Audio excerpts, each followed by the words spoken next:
La commémoration de l'armistice de 1918 et d'hommage à tous les morts pour la France se tient bien sûr dans des conditions particulières liées à la crise sanitaire du Covid-19. Nous avons ainsi organisé une cérémonie en format très restreint, en respectant les mesures de distanciation, les mesures barrières, sans la présence du public et surtout sans la présence des anciens combattants de la fraternité de Saint-Louis-de-Coutel, association que je remercie puisqu'ils sont toujours fidèles au poste. Cette cérémonie sera retransmise en Facebook Live sur la page Facebook de la commune.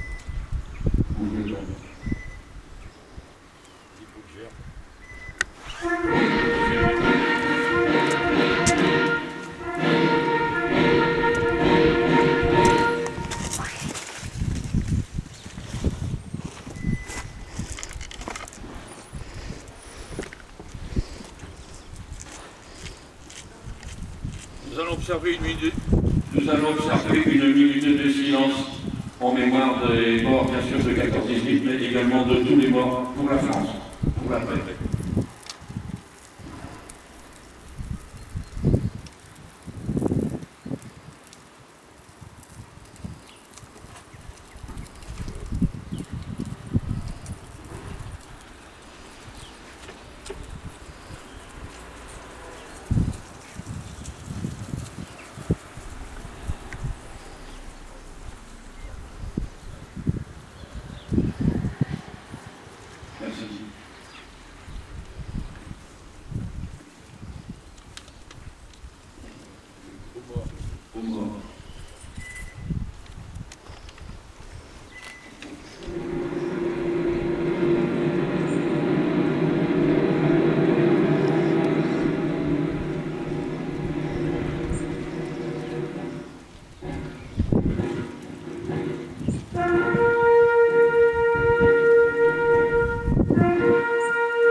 Journée nationale de commémoration de la victoire et de la paix, hommage à tous les morts pour la France.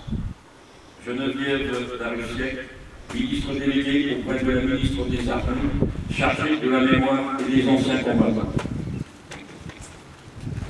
C'était il y a un siècle.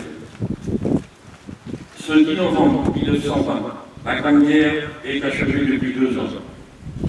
Dans la citadelle de Verdun, Auguste Tin, soldat de deuxième classe et pupille de la nation, dépose un bouquet d'œillets blancs et rouges sur le cercueil d'un soldat. Un parmi tous les combattants des flancs, de l'Artois, de la Saône, du chemin des Dames, de Lorraine, de la Meuse. Un de ces braves. Un des voyous qui participa à une interminable guerre. Un de ces Français qui œuvrent à la tâche incommensurable de la victoire. Un parmi des milliers qui est devenu le soldat inconnu.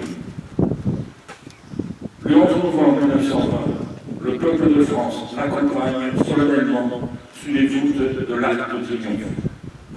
La patrie, reconnaissante et unanime, s'incline respectueusement devant son cercueil, en saluant la mémoire de tous les soldats morts sous le drapeau tricolore. Quelques mois plus tard, il était inhumé. Depuis 1923, la flamme du souvenir veille, nuit et jour, sur la tombe.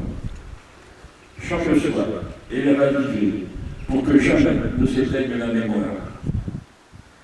La sépulture du soldat inconnu est devenue le lieu du recueillement national et le tombeau symbolique de tous ceux qui donnent leur vie pour la France. Cet anonyme représente chacun de nos morts et tous nos morts en même temps.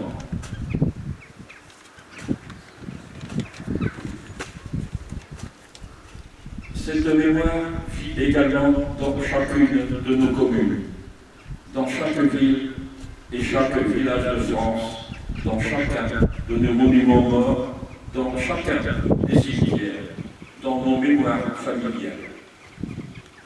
Elle vit dans l'œuvre de Maurice Genevoix qui entre aujourd'hui au Panthéon. Le président de la République l'a souhaité en l'honneur du peuple de 14-18.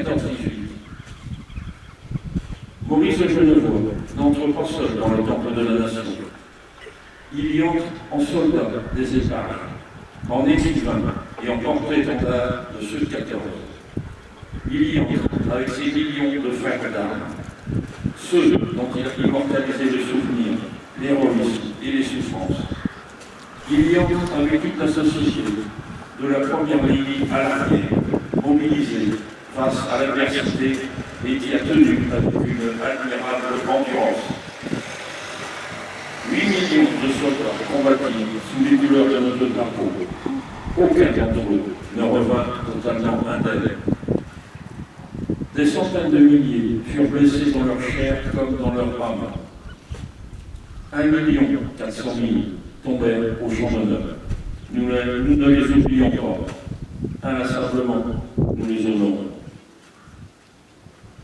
Chaque 11 novembre, la nation rend également un hommage solennel à tous les morts pour la France, ceux d'hier et ceux d'aujourd'hui. Chaque année, nous rappelons leur nom.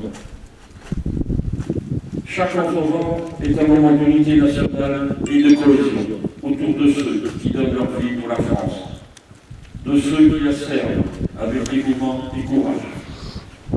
En ces instants, au souvenir des événements passés et aux prises avec les épreuves de notre temps, nous vous rappelons que c'est tout un peuple uni et solidaire qui fit la guerre, qui la supporta et en triomphant. Je ne vais pas. Je vais passer la parole donc à Michel Loisard de lire l'élément pour la France depuis le 11 novembre 2019.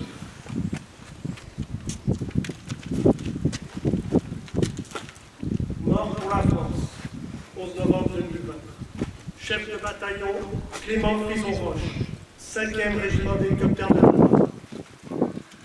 Chef de bataillon, Benjamin Gireux, 5e régiment d'hélicoptères de combat. Chef d'escadron, Nicolas Mégard, 5e régiment d'hélicoptères de combat. Capitaine Pierre-Emmanuel Boquet, 5e régiment d'hélicoptères de combat. Capitaine Alex Maurice, 5e régiment d'hélicoptères de combat. Major Julien Carrel, 5e régiment d'hélicoptères de combat. Maréchal de logis Romain Salle de Saint-Paul, 5e régiment d'hélicoptères de combat. Chef d'escadron Romain Chaumel de Jarnoul, 4e régiment de chasseurs. Adjudant Alexandre Protin, 4e régiment de chasseurs. Maréchal de logis chef Valentin Devon, 4e régiment de chasseurs. Maréchal de logis chef Antoine Bossel, 4e régiment de chasseurs. Adjudant Jérémy Lecy, 93e régiment d'artillerie de montagne. Adjudant André Joux, 2e régiment étranger de génie. Caporal-chef Volodymyr Ribonchouk, 1er régiment étranger de génie. Brigadier-chef Mitro Martino Niouk, 1er régiment étranger de cavalerie. Brigadier Kevin Clément, 1er régiment étranger de cavalerie. brigadier Tojo Assina, Razafan Salama, 1er régiment de hussards parachutistes. Maréchal de logis Andr Dilfila, 14e régiment d'infanterie et de soutien logistique parachutiste. Maréchal de logis ST, 1er régiment de hussards parachutistes. Brigadier Arnaud Volpe, 1er régiment de hussards parachutistes. Tous morts pour la France.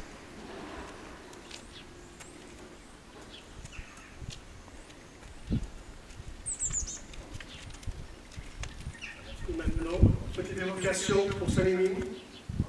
La fin des combats, le 11 novembre 1918, ne signifie pas la fin des décès imputables à la guerre qui a ravagé l'Europe de 1914 à 1918. Des grands blessés, des soldats ayant contracté des maladies au front décèdent plusieurs mois, plusieurs années après l'armistice. Les registres d'état civil de Salimine pour l'année 1920 comptent 5 mentions morts pour la France. Un acte de décès, celui d'Edmond Gobin, le 21 mars 1920. 3 transcriptions de jugement du tribunal de Nantes, officialisant le décès de 3 poilus en l'absence de corps, plus la transcription d'un acte de décès établi au Maroc. Le 21 mars 1920, meurt au domicile de ses parents Edmond Gobin, né le 25 mars 1898 au foyer d'Alexandre Gobin et de Françoise Bachelier, commerçant au Bourg. Il est le 4e et dernier enfant après 3 filles. Incorporé le 2 mai 1917 au 93e mairie, il est réformé le 15 juillet 1919 pour bacillose pulmonaire. L'acte de décès indique qu'il est mort pour la France des suites de maladies contractées aux armées. Son nom est inscrit sur les plaques du monument côté ouest. Si les balles et les éclats d'obus ont emporté nombre de combattants, la pluie, le gel, l'eau qui stagne dans le tranché ont également eu raison des poumons de beaucoup de poilus. Avec la transcription des jugements du tribunal d'instance de Nantes, nous abordons un autre aspect de la guerre, celui du disparu, de ceux dont on n'a pas retrouvé le corps. Ils sont plus de 300 000. La constatation de l'issue du décès prévu au Code civil n'est plus possible. Les jugements déclaratifs de décès permettent alors aux familles de régler les successions et de faire valoir les droits des veuves et des orphelins. Les 3 jugements transcrits dans le registre de 1920 concernent Albert Gallet, disparu le 27 août 1914 à Chaumont-Saint-Quentin. Edmond Chauvin, disparu le 8 septembre 1914 à la Ferre Champenoise. Octave Simon, disparu le 23 août 1914 à Messin, en Belgique. C'est donc après une attente de plus de 6 ans que les familles voient enfin leur situation juridique s'éclaircir.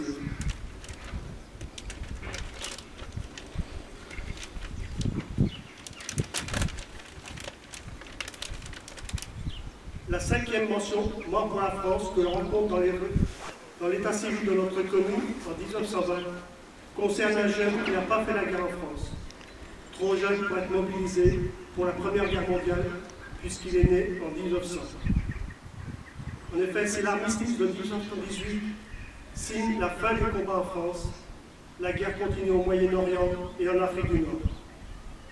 Et c'est au cours de la campagne du Maroc, entre 1920 et 1922, que décède à l'ambulance de Timadi, dans le moyen Atlas marocain, Joseph Louis, zouave au 11e régiment de tirailleurs algériens, le 1er septembre 1920, un peu plus de 2 mois après son arrivée en Afrique du Nord. Son acte de décès indique qu'il est mort de maladie contractée au service. Joseph Louis était né le 2 novembre 1900 au foyer de Eugène Louis et Rose Laborie, qui habitait la rue de la Grand-Casse. Il est l'aîné d'une fratrie de 3 enfants. Sur les 10 garçons nés à Saint-Denis en 1900, 3 participent à cette campagne du Maroc.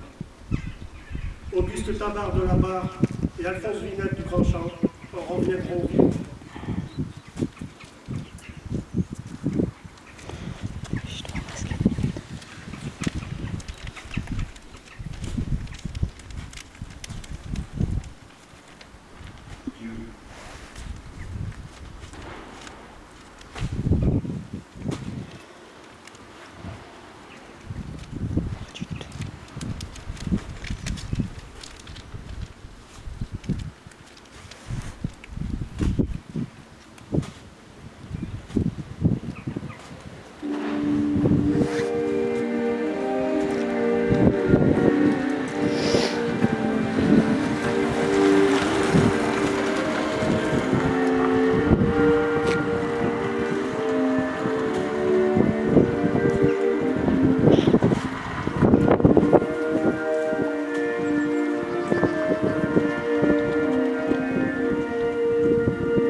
tant que du public et des anciens combattants qui sont toujours présents. Je remercie donc les élus ici présents pour donc, le commémoratif